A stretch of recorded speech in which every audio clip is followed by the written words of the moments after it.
बिस्मिल्लाहिर्रहमानिर्रहीम। अस्सलाम वालेकुम। मैं डॉक्टर राना महमूद और आज की वीडियो का टॉपिक है नाबालिग बच्चों के साथ जिनसी ज़्यादती करने वाले जहनी मरीज़ पेडोफाइल्स। और ये पेडोफाइल्स हर उस जगह मौजूद होते हैं जहाँ बच्चे होते हैं, और ख़ासकर लावारिस, यतीम और गरीब बच्चे,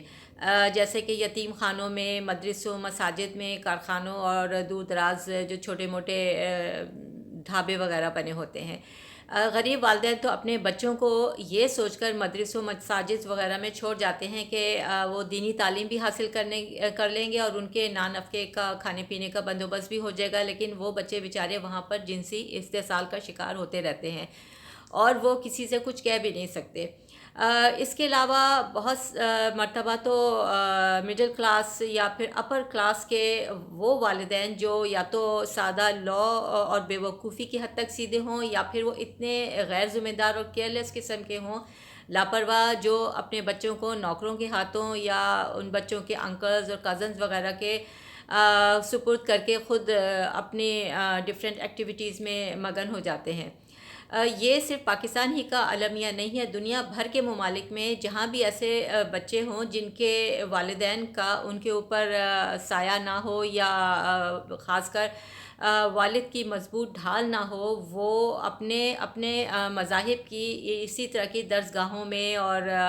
इबादत गाहों में और यतीम खानों में, फॉस्टर होम्स वगैरह में इसी तरह के जिनसी इस्तेसाल का शिकार होते हैं। मगरबी ममालिक में तो ये बच्चे ख़ासकर अपने सगे वालिद या फिर सौतेले वालिद के भी जिनसी ज़्यादती का निशाना बनते रहते हैं, और फिर वो जहनी मरीज़ बन के नशे में डूब जाते हैं, या फिर वो इंतकामन हर हर बच्चा या फिर बड़े होकर वो मुजरिम बनते हैं और इंतकामन दूसरे बच्चों के साथ वो इसी तरह की हरकतें करते हैं। ये अब एक बाकायदा इंडस्ट्री की शक्ल इख्तियार करती जा रही है, जिसमें तरक्की पजीर ममालिक से गरीब बच्चों को या फिर स्मगल करके या फिर बच्चों को उनके वालिदैन से, जो लालची वालिदैन होते हैं, ख़रीद कर इस तरह जो तरक्की याफ्ता ममालिक है वहाँ की बड़ी बड़ी गैदरिंग्स में उनके साथ ये जिनसी ज़्यादती की जाती है। जैसे बरतानिया का शाही ख़ानदान हो गया, या आप हॉलीवुड की चमकती दमकती दुनिया में जो पार्टीज़ वगैरह होती हैं और बड़े बड़े जो उमरा हैं उनके यहाँ जो पार्टीज़, गैदरिंग्स वगैरह होती हैं, वहाँ पर हमारे मुल्क की तरह के और दूसरे ममालिक से स्मगल किए हुए बच्चे जो हैं वो उनके साथ जिनसी ज़्यादती की जाती है। ये एक अच्छी खासी इंडस्ट्री बन चुकी है, और आपने इंडिया की एक मूवी पेज 3 में भी देखा होगा कि उन्होंने इस इशू को हाईलाइट किया था। Hang on their. इससे पहले मैं आपको अपनी बुक के बारे में बताना चाहती हूँ, द करेज टू से नो। ये बुक अमेरिका में पब्लिश हुई है, और इसमें मैंने अपने मुल्क के उन मुअज़्ज़ज़ किस्म के, मासूम किस्म के जो हैं वो प्रीडेटर्स और पेडोफाइल्स के बारे में मेंशन किया है, जिसकी तरफ कभी आपका ध्यान भी नहीं जा सकता। सारा डिटेल लिखा हुआ है, आप पढ़ लीजिएगा। अमेज़ॉन किंडल पर ये बुक दस्तयाब है, और मैं डिस्क्रिप्शन में इसका लिंक भी लगा दूँगी। आजकल जिस तरह मैंने बताया कि ये एक इंडस्ट्री की शक्ल इख्तियार कर चुकी है, ये मतलब बच्चों से ज़्यादती, और साथ साथ जिस तरह डार्क डीप वेबसाइट में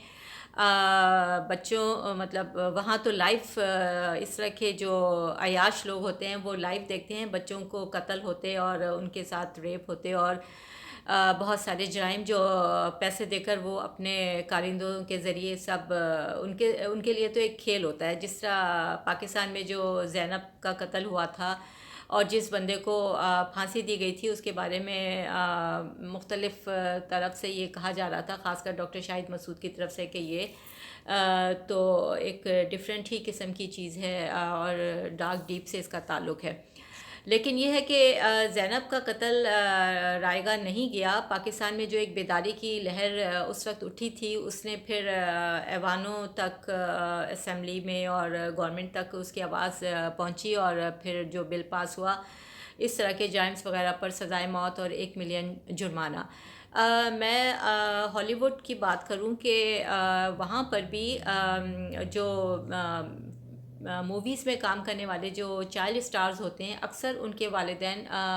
صرف پیسے کے اور فیم کے لالچ میں بچوں کو پروڈیوسرز کے حوالے کر دیتے ہیں،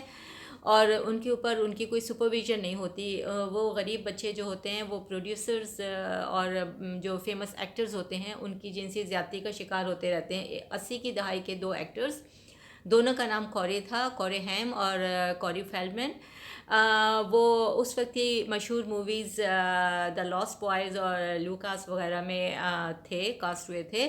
اور وہ جب سے آواز اٹھا رہے تھے کہ ان کے ساتھ جو ہے ہالی ووڈ کے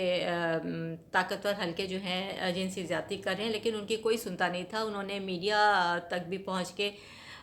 کوشش کی انہیں بتانے کی، پولیس تک گئے، لیکن کوئی ان کی سن نہیں رہا تھا، اس لیے کہ وہ غریب گھرانوں کے بچے تھے۔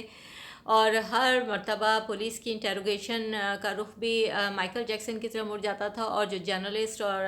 میڈیا اینکرز وغیرہ ہوتے تھے ان کو ڈانٹ ڈپٹ کے چپ کرا دیتے تھے، یا کوشش کرتے تھے کہ وہ مائیکل جیکسن کا نام لے، جبکہ وہ سارے بچے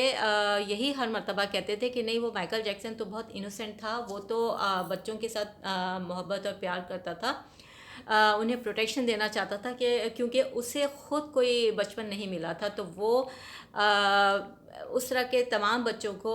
پروٹیکشن دینا چاہتا تھا، لیکن کسی نے نہیں سنی۔ ان میں سے پھر ایک بچہ کوری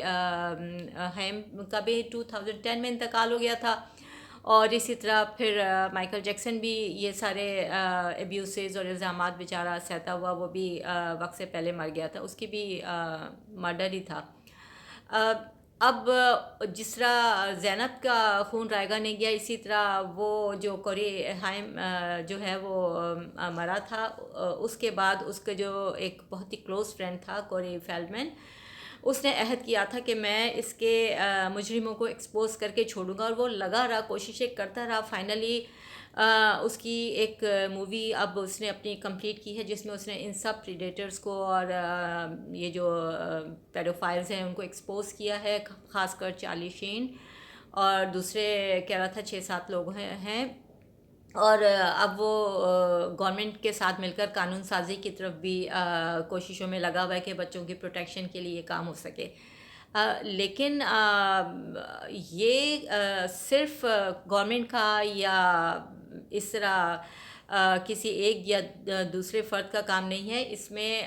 جس طرح والدین کو بھی اپنا پارٹ بہت اچھی طرح پلے کرنا ہے، اپنے بچوں کے ساتھ اپنی بانڈنگ بہت مضبوط رکھنی ہے، اور بچوں کو یہ بتانا ہے کہ اگر کوئی بھی انسان تمہاری طرف کسی بری نیت سے بڑھے، دیکھے، ٹچ کرے، تو اس کے لیے بتانا ہے۔ بچوں کے ساتھ ایک فرینڈشپ کا جب تک رویہ نہیں ہوتا، بچے ذرا پریشان رہتے ہیں۔ اور اس کے علاوہ جو غریب بچے ہیں، ان پالیسی اس طرح کی ہونی چاہیے کہ ان کے اوپر بھی سپرویژن وغیرہ ہوتی ہے، لیکن اب تو خیر یہ قانون بن گیا ہے، اس کے بعد دیکھیں، اللہ کرے سب کچھ ٹھیک ہو جائے۔ تو میں آخر میں ایک آپ کو واقعہ سنانا چاہتی ہوں۔ میں اسکول میں تھی اور بہت چھوٹی سی تھی، جب میں گرمیاں تھیں، رمضان تھے، میں اپنے گھر آ رہی تھی، تو ہمارے آس پاس کے نیبرہڈ میں ایک گھر سے بہت ایک بچے کی اتنی چیخنے کی آوازیں آ رہی تھیں۔ میں نے جلدی سے اور وہ بیچارہ بچہ چیخ رہا تھا کہ مجھے چھوڑ دو، مجھے جانے دو، میرا روزہ ہے۔ میں تو بس یہ عید کارڈز پوسٹ کرنے نکلا تھا، یہ میرے وقت کا زمانے جب عید کارڈز ہوتے تھے، اور اس کی چیخوں میں تیزی آتی جا رہی تھی۔ میں نے بس جلدی سے اپنا بیگ پھینکا اور جلدی جلدی آس پاس کے گھروں میں کھٹکھٹانا شروع کر دیا۔ اپنے گھر بھی سب خواتین سو رہی تھیں، روزے کی وجہ سے وہ نکلی ہیں، اور ان کو بھی اندازہ ہو گیا، اور سب نے ٹکرے مار مار کے دروازہ توڑا ہے۔ 3-4 آدمی تھے، وہ جلدی جلدی اپنے کپڑے اٹھاتے باتھ روم میں گھسے۔ وہ بچہ بھی بیچارہ اپنے کپڑے وغیرہ درست کرتا ہوا، اور اپنے عید کارڈ فرش پہ جو بکھرے پڑے تھے وہ سمیٹ کے اور جلدی جلدی بھاگ رہا تھا۔ اس کا چہرہ سارا بیچارے کا آنسوؤں سے تر تھا، لیکن یہ ہے کہ بچ گیا تھا، اللہ کا شکر ہے ہم سب کی کوششوں سے۔ اور ہم سب کو آس پاس کی مشکوک ایکٹیویٹیز پر نظر رکھنی چاہیے، ایک دوسرے کی